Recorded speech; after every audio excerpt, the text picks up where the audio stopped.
Hello children, retirement of A partner में adjustment of capital में let's discuss the second case. Second case में जब capital proportion में होती है प्रॉफिट शेयरिंग रेशो के, उसमें total capital of the firm given नहीं होती, बल्कि कहा जाता है that retiring partner is to be paid in cash to be brought in by remaining partners in such a manner so that their capitals are in profit sharing ratio। इसका क्या मतलब हुआ? इसका मतलब हुआ कि रिटायरिंग पार्टनर को हमें जितना भी अमाउंट पेएबल है जो अदरवाइज हम उसके लोन अकाउंट में ट्रांसफ़र करते हैं, हम रिटायरिंग पार्टनर को उसका अमाउंट टोटल पे कर देंगे। और पे कौन करेगा? पे करने के लिए रिमेनिंग पार्टनर्स उतना ही पैसा लेकर आएंगे। और वो लेकर आएंगे किस हिसाब से कि लाने के बाद उनकी capital will be in profit sharing ratio. इसको किस तरह से कैरी आउट करते हैं? लेट्स डू अ क्वेश्चन, देखें किस तरह से करते हैं, so that we will be able to understand how do we do it. शुरू में क्वेश्चन बिल्कुल नॉर्मल तरीके से किया जाएगा। I am doing question number 54. A, B and C are partners in a firm sharing profits in the ratio of 3:2:1. Their balance sheet on 31st March 2020 is given to us. Balance sheet में liability side पर we have general reserve and asset side पर there is goodwill. General reserve partners में आपस में distribute हो जाएगा और goodwill को हम राइट ऑफ कर देंगे। B retired on 1st April on the following terms: provision for doubtful debt to be raised by ₹1000, stock to be reduced by 10% and furniture by 5%। There is an outstanding claim of damages of ₹1100 and it is to be provided for. Creditors will be return back by ₹6000। Return back मतलब हमें right of करने हैं, creditors कम हो रहे हैं। Goodwill of the firm is valued at 22,000।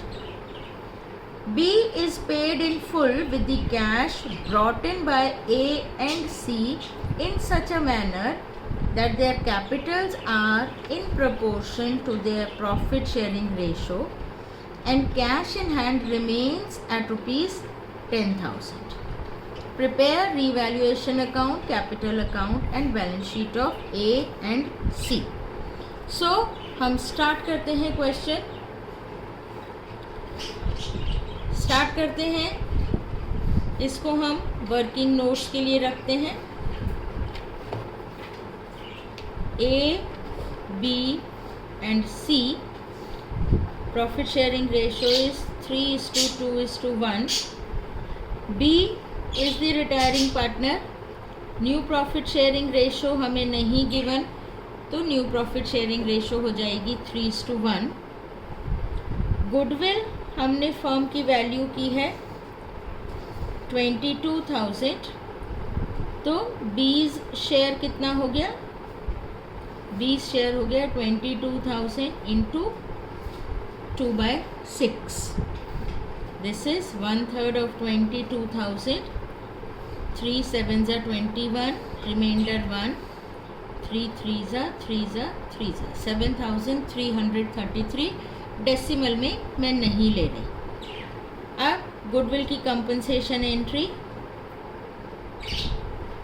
As capital debit, C's capital क्योंकि B तो retiring partner है, to B's capital 7,333।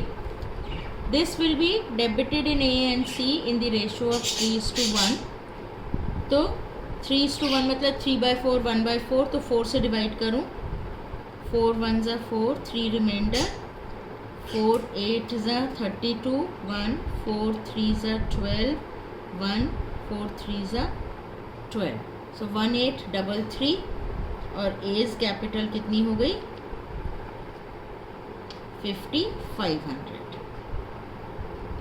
13 minus 8 5, 6 minus 1 5. ये हमारी गुडविल की ट्रीटमेंट एंट्री हो गई. Now we make the revaluation account.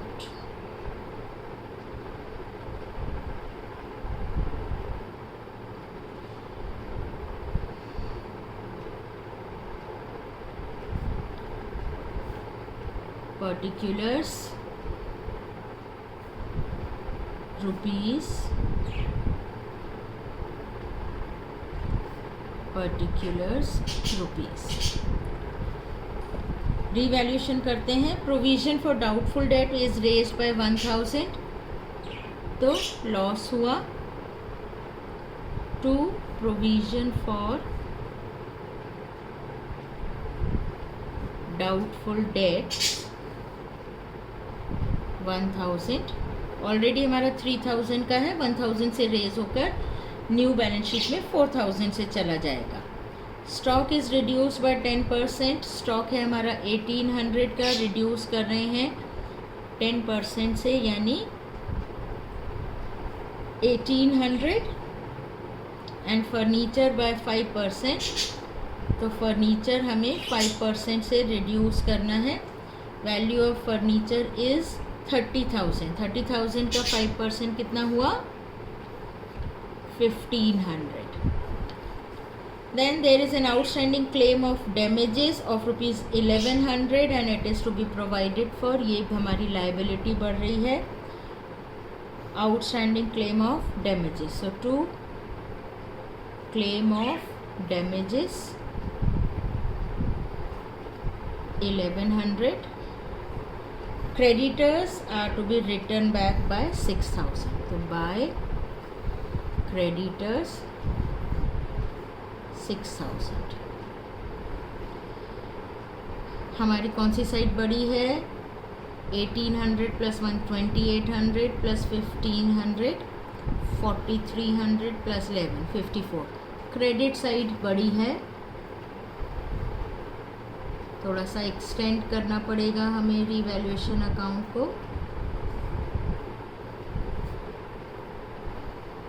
6000 6000 00 8 5 13 14 14 plus 6 20 carry over 2 3 4 5 6. तो 600 rupees का हमारा प्रॉफिट आया. हम ट्रांसफ़र कर दें टू एज कैपिटल,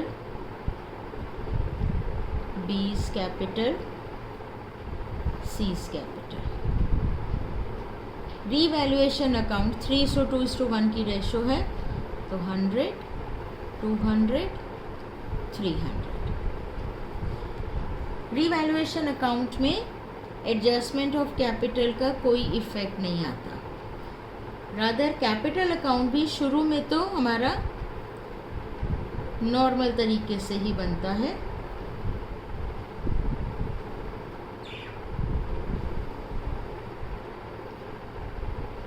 मैं इतना लंबा कैपिटल अकाउंट बना रही हूँ क्योंकि यहाँ पर हमें बीच में कैपिटल अकाउंट को क्लोज करके फिर हम टोटल कैपिटल की एडजस्टमेंट करते हुए इस कैपिटल के बैलेंस को निकालेंगे. Heading combined capital account A B C A B C.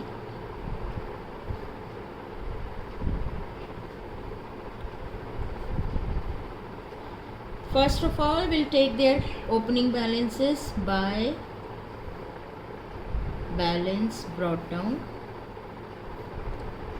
40,000, 40,000 and 30,000. Then general reserve divide कर दें बाय जनरल रिजर्व. 12,000 का है, 3:2:1 की रेशो में कितना हो जाएगा? 6,000 4,000 एंड 2,000. देन एसेट साइड पे गुडविल है, इसे राइट ऑफ करें टू गुडविल। गुडविल है 10,000। 10,000 को 3:2:1 की रेशो में डिवाइड करें आप। तो पहले 6 से डिवाइड करें, सी का शेयर आ जाएगा। इससे पहले बी एनसर्कल कर लें, भूलना नहीं है हमें। अब 10,000 को 6 से डिवाइड किया, 6 1 ज़ा 6, 4 रिमाइंडर, 6 6 ज़ा 36, 4 रिमाइंडर, ये आया 1667। बी का शेयर इसका डबल हो जाएगा 3,333 और ए का शेयर तो 50% है, हाफ है, 3/6 यानी 5,000। तो बैलेंस शीट के आइटम्स को हमने कैपिटल अकाउंट में ट्रांसफ़र कर दिया। रीवैल्यूएशन को ट्रांसफ़र करें बाय रीवैल्यूएशन 300, 200, 100। इसके बाद गुडविल का ट्रीटमेंट। हम गुडविल के ट्रीटमेंट की एंट्री ऑलरेडी पास कर चुके हैं। हमें ए और सी को डेबिट करना है, उसमें लिखना है 2 B's कैपिटल, ए में 5500 और सी में 1833। बी के कैपिटल में by A's capital and by C's capital. Simple ledger posting of goodwill entry 5500 and 1833। अब ये हमारा कैपिटल अकाउंट्स का नॉर्मल ट्रीटमेंट हो गया बिना एडजस्टमेंट ऑफ कैपिटल के। इसको नॉर्मली क्लोज करते हैं हम।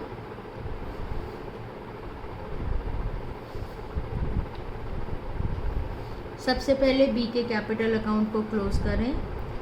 33, 8 + 5 13 + 2 15, कैरी ओवर 1 + 1 2 2 5 7 7 4 11, कैरी ओवर 1 51,533। यहाँ से बैलेंसिंग फिगर हमारी आई 0 0 3 + 2 5 एंड 3 + 8 11, कैरी ओवर 1 + 4 51,533। अब यहाँ पर मैं क्या लिखूँ? अभी तक हम क्या लिखते थे? 2 B's loan account, retiring partner जा रहा है तो उसकी कैपिटल को लोन अकाउंट में ट्रांसफ़र कर दें। अब इसका मतलब समझें। B is paid in full, यानी B का जो जितना अमाउंट बन रहा है उसको हम सारा पे करेंगे। तो यहाँ मैं क्या लिखूँगी? To cash. ठीक है, B is paid in full, तो B को पेमेंट कर दें पूरा का पूरा 48,200 और A और C का कैपिटल बैलेंस निकाल लें। A का 46,300, यहाँ लिखा 46,300, तो बैलेंसिंग आया 5,813, कैरी ओवर 1, 5 + 5 10 + 1 11, 11 + 35 इज़ 46। ये हुआ बिना एडजस्टमेंट के ए का closing balance of capital. This is 32,100, 32,100। यहाँ 7310 + 0 is 0, carry over 1, 6 + 1 7, 3 10, 10 का 0, carry over 1, 7 + 8 15, 15 + 6 is 21, carry over 2, + 1 3 + 1 4, 4 + 28 is 32. So balance CD of C is 28,600. मैं यहाँ लिख दूँ बाय बैलेंस ब्रॉट डाउन ए का 35,800 एंड सी का 28,600। अब हमें निकालनी है total capital of the firm, तभी तो वो उनकी प्रॉफिट शेयरिंग रेशियो में होगी। Total capital of the firm कुछ नहीं गिवन, कितनी होनी है हमें निकालनी है। कैसे निकालनी है? Total capital of the firm होगी ए की एडजस्टेड कैपिटल प्लस सी की एडजस्टेड कैपिटल प्लस वॉट। पढ़ें ध्यान से फिर से। B is paid in full with the cash brought in by A and C, यानी बी का जो हमें 48,200 पे करना है, this is the amount which A and C will bring by the amount brought in by A and C. अब A और सी अगर 48,200 या ए और सी बी का पेमेंट करने के लिए पैसा लाएंगे तो उतने से ए और सी की कैपिटल बढ़ जाएगी। कौन कितना लाएगा वो एक अलग बात है, लेकिन इन टोटल उनकी कैपिटल बढ़ जाएगी, तो that will become the total capital. But पूरा पढ़ लेते हैं। By B is paid in full with the cash brought in by A and C in such a manner that their capitals are in proportion to their profit sharing ratio। इस हिसाब से लाएंगे ए और सी कि उसके बाद उनकी कैपिटल्स प्रॉफिट शेयरिंग रेशियो में होंगी। And cash in hand remains at 10,000। हमारी फर्म का कैश इन हैंड 10,000 रह जाए। इस समय है कितना? 18,000 का। 18,000 का कैश इन हैंड है, हम कह रहे हैं 10,000 इज सफिशियंट। इसका मतलब इस 18,000 को 10,000 पर लाने के लिए हम 8,000 रुपीज़ उसमें से निकाल दें। हम 8,000 रुपीज़ उसमें से निकाल दें, यानी 8,000 हम फर्म का कैश यूज़ कर लें टू पे सी, हमें सी टू पे बी। हमें बी को कितना पे करना है? 48,200। इस पेमेंट में 8,000 18 माइनस जो हमें बैलेंस रखना है 10, तो 18 माइनस 10 8,000 जो है हम फर्म का कैश यूज़ कर सकते हैं। तो ए और सी मिलकर कितना लाएंगे? 40,200। तो टोटल कैपिटल ऑफ फर्म कितनी होगी? A's current capital plus C's current capital plus amount payable to B minus 8,000। जितना अमाउंट हमें बी को पे करना है माइनस 8,000 हम फर्म का कैश यूज़ करेंगे, तो बी को पेमेंट 8,000 से जो कम बनेगा वो अमाउंट। अगर यहाँ पे cash in hand remains at 10,000 वाली बात नहीं होती तो जितना भी अमाउंट बी को पेएबल होता है वो सब हमारा यहाँ पे ऐड ऑन हो जाता है। ए की करंट कैपिटल कितनी है? 35,800। सी की capital is 28,600 plus amount payable to B is 48,200 minus 8,000 हमें फर्म का कैश यूज़ करना है। इनको एडअप कर लें हम। So this is 35,800 plus 28,600 plus 40,200। So this is 2 zeros, 2 plus 6 8, 8 16, carry over 1, 1 plus 8 is 9, 9 plus 5 is 14, carry over 1 plus 4 5, 5 2 7, 7 3 10। 1,04,600 should be the total capital of A and C। अब इसमें A की capital कितनी होगी और C की capital कितनी होगी? ये होगी उनकी profit sharing ratio, that is 3:1। तो A's capital will be 1,04,600 into 3/4 and C's capital will be 1,04,600 into 1/4। C की कैपिटल निकालें, 4 से डिवाइड किया तो 4 2 ज़ा 8, रिमाइंडर 2, 4 6 ज़ा 24, 4 1 ज़ा 4, 2 रिमाइंडर 4 5 ज़ा 26,150 और यही हो जाएगा इंटू 3 हो जाएगा 78,450. This is the capital balance which will be appearing in the balance sheet. तो कैपिटल में ए और सी में लिख दें to balance C D.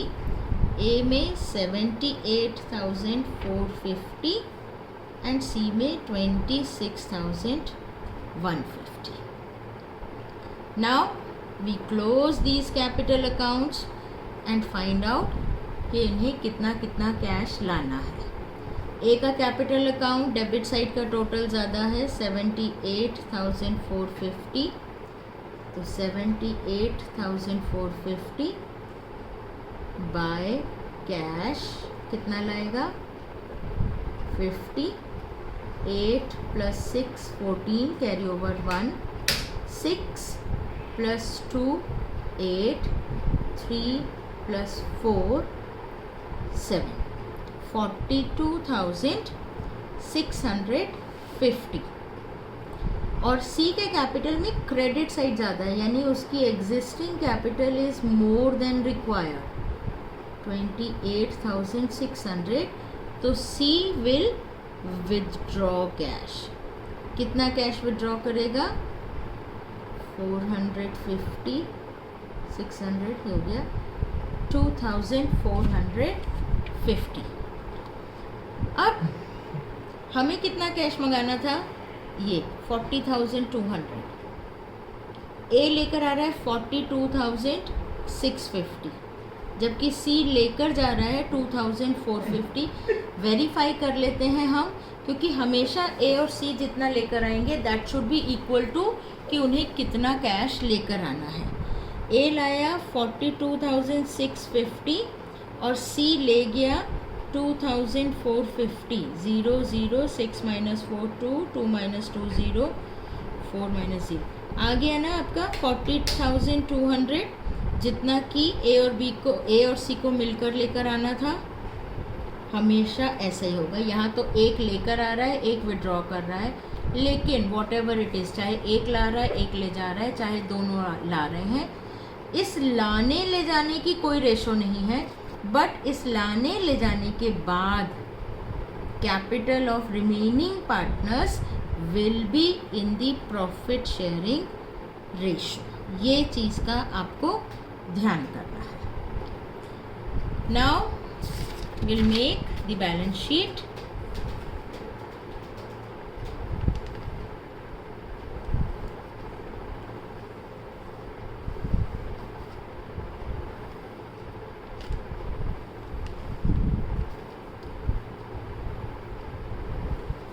Balance sheet as at April 1st 2020.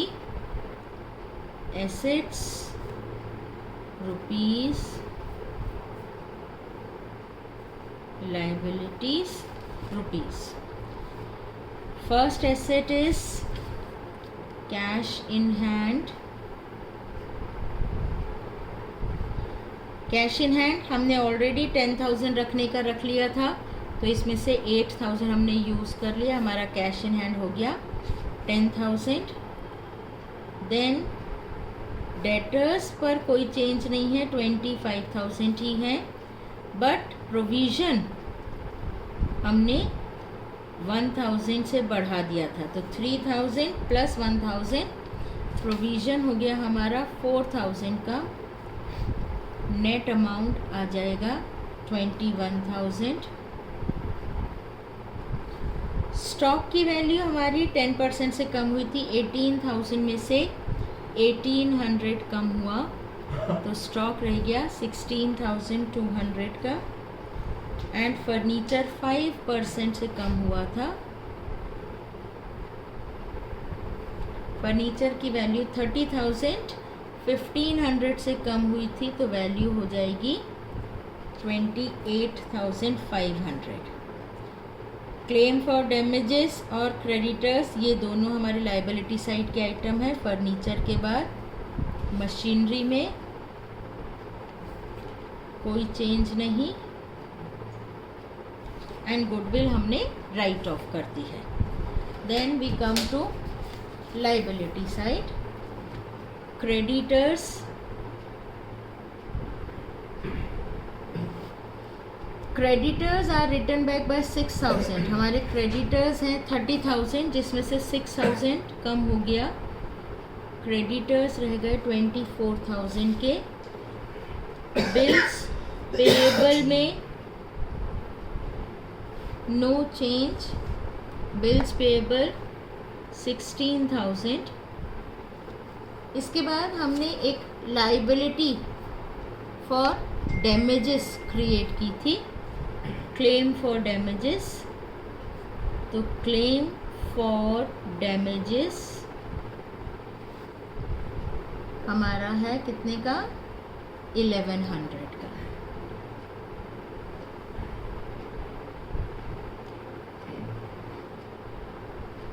Claim for damages is 1100। General reserve हम transfer कर चुके हैं पार्टनर्स को, बी को हम पेमेंट कर चुके हैं। अब हमारे पास रहेगी capital of A and C only. A और सी की कैपिटल हमारी कितनी है, 78,450, और सी की capital 26,150. Now let's do the totaling. 0, 0, 5 to 7, 8, 6, 14 plus 1, 15, carry over 1, 7 plus 1, 8, 2, 10, 11, 12, 13, 14. 1,45,700. Here 0, 5 plus 5, 10, carry over 1, 1 plus 1, 2 plus 4, 6 plus 1, 7, 6 plus 8, 14 plus 1, 15 plus 6, 21 plus 4,